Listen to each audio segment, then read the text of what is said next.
Hello बच्चों, मेरे channel में आप सबका स्वागत है।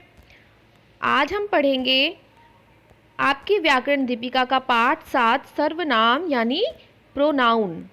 सर्वनाम वो होता है जिसे हम संज्ञा शब्दों के स्थान पर प्रयोग करते हैं। तो हम पाठ को पढ़ना स्टार्ट करते हैं। यहाँ लिखा है पढ़ो। क, मयंक कानपुर में रहता है। ठीक है। मयंक के पिता कपड़े की दुकान करते हैं। मयंक भी पिता के साथ काम करता है। मयंक की दादी बूढ़ी है। अब इन शब्दों में बार बार मयंक का इस्तेमाल किया गया है, बार बार उसके नाम का इस्तेमाल किया गया है, लेकिन हम क्या करते हैं, हम इन नाम के स्थान पे अक्सर दूसरे शब्दों का प्रयोग करते हैं, बार बार हम नाम का प्रयोग नहीं करते हैं। जैसे कि नीचे ख में दिया गया है, मयंक कानपुर में रहता है। अब यहाँ मयंक की जगह पे लिख दिया गया है उसके पिता कपड़े की दुकान करते हैं। अगली लाइन में लिखा गया है वह भी पिता के साथ काम करता है और उसकी दादी बूढ़ी है। यानी मयंक के स्थान पे किन किन शब्दों का प्रयोग हुआ है, उसके, वह, उसकी। तो इस तरह से मयंक एक संज्ञा है और उसके स्थान पे इन शब्दों का प्रयोग किया गया है। तो ये सभी सर्वनाम हैं। समझो, का वर्ग में हर वाक्य में मयंक का प्रयोग हुआ है। खा वर्ग में मयंक के स्थान पर उसके, वह, उसकी शब्दों का प्रयोग हुआ है। याद करो, संज्ञा के स्थान पर जिन शब्दों का प्रयोग हो उन्हें सर्वनाम कहते हैं। ठीक है।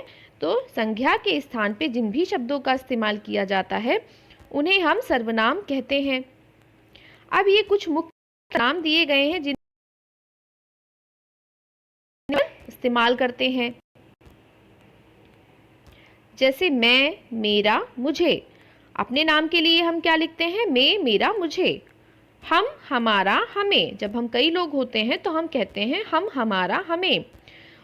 तुम, तुम्हारा, तुम्हें। जिस व्यक्ति से हम बात करते हैं उसे हम तुम, तुम्हारा, तुम्हें कह के या आप, आपका, आपको कह के बुला सकते हैं।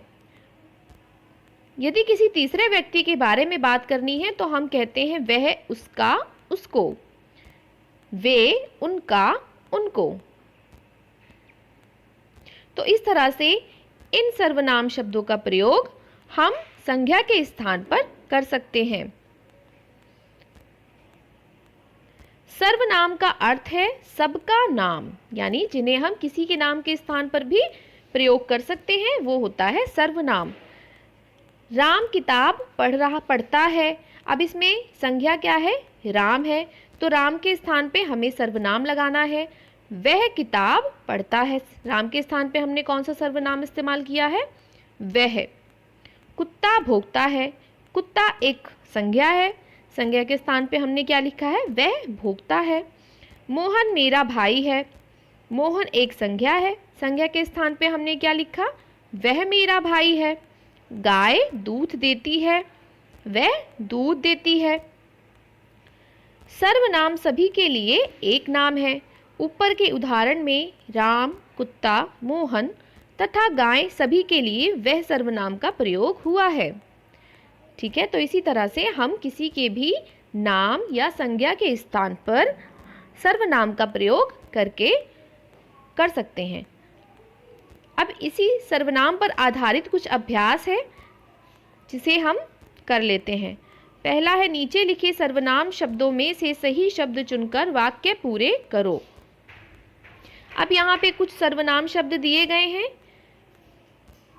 इन खाली स्थानों में आपको उन्हें भरना है। कल डैश विद्यालय नहीं आया। कल वह, यहाँ क्या आएगा, कल वह विद्यालय नहीं आया।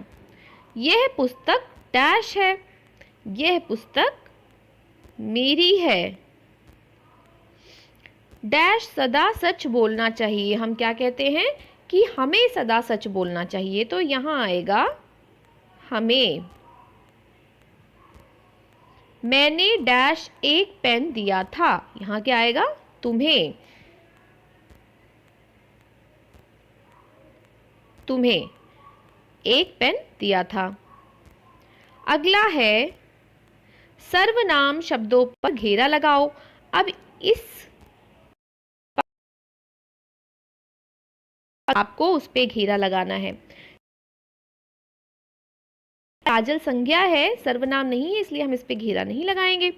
वह पढ़ने में बहुत तेज थी। अब यहाँ वह काजल की जगह पे वह लिखा हुआ है, तो वह एक सर्वनाम है। वह पढ़ने में बहुत तेज थी।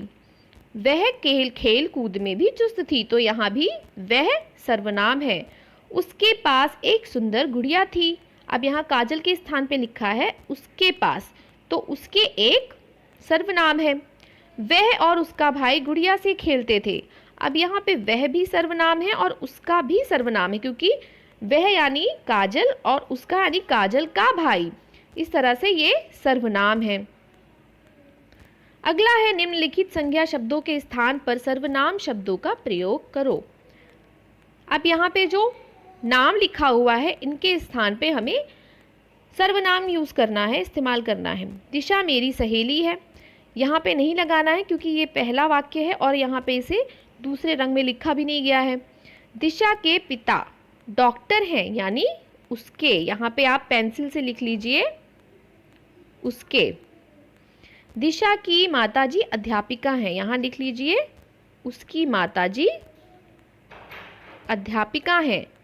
दिशा का एक भाई है, दिशा को काट के लिख लीजिए उसका। दिशा के भाई का नाम अनमोल है। अब यहाँ लिख लीजिए उसके भाई का नाम अनमोल है। क्रियाकलाप सर्वनाम शब्दों की तालिका बनाओ। अब यहाँ पे आपको कुछ सर्वनाम शब्द दिए हुए हैं, आप इन्हें देख के तालिका बना सकते हैं। मुझे उम्मीद है कि आपको ये वीडियो अच्छा लगा होगा। अगर आपको अच्छा लगा है तो प्लीज़ लाइक करें, शेयर करें और सब्सक्राइब ज़रूर करें। Thanks for watching.